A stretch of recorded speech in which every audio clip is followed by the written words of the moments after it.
ሰላም ጋይስዬ እንዴት ናችሁ? ሰላም ናችሁ ወይ? ወልካም ቱ ማይ ቻናል ማይ ኔም ኢዝ ህላዊት። ዛሬ ደግሞ ወደሚቀጥለው የመንግስቱ በሆነው ቶፒክ ላይ እንነጋገራለን ማለት ነው። grab beauty and yuranti as per usual and yeah, share this video, like, subscribe. አዲስ ሰብስክራይብ ላረጋችሁ ዌልካም and ነባሮች ደግሞ ስለነበራችሁ ኦጂዎቼ thank you for coming back.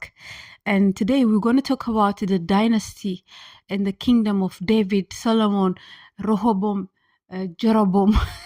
እኔ ነው መንፈስ ቅዱስ ነው ይህንን ቃል የሰጠኝ። he saw me like Jeroboam, look into Jeroboam አለኝ። I was looking to Jeroboam እና በስማም ያለው ነገር ማለት በጣም እንደዚህ ዲቴይል አላውቀውም ነበረ ስለ ጀሮቦም ስቶሪ ባይብል ላይ ማለት ነውና አንዳንዴ እግዚአብሔር የሚናገረው ነገር ሜሴጅ ሲኖረው he gives me this kind of ነገሮችና በጣም እየገረመኝ ነበረ ስለ ጀሮቦም ታሪክ እያነበብኩኝ። የእግዚአብሔር ቃል ምን ይላል መሰላችሁ? ሉቃስ 12:32 ላይ ይሄንን ሳነብ እንዴት ሊገናኝ ይችላል ሂላ ልትሉ ትችላላችሁ። ግን እንግዲህ to find out stay tuned እስከ መጨረሻው ተከታተሉ ይህን ቪዲዮ ማለት ነው። ሉቃስ 12:32 ላይ do not be afraid little fox for your father is pleased to give you the kingdom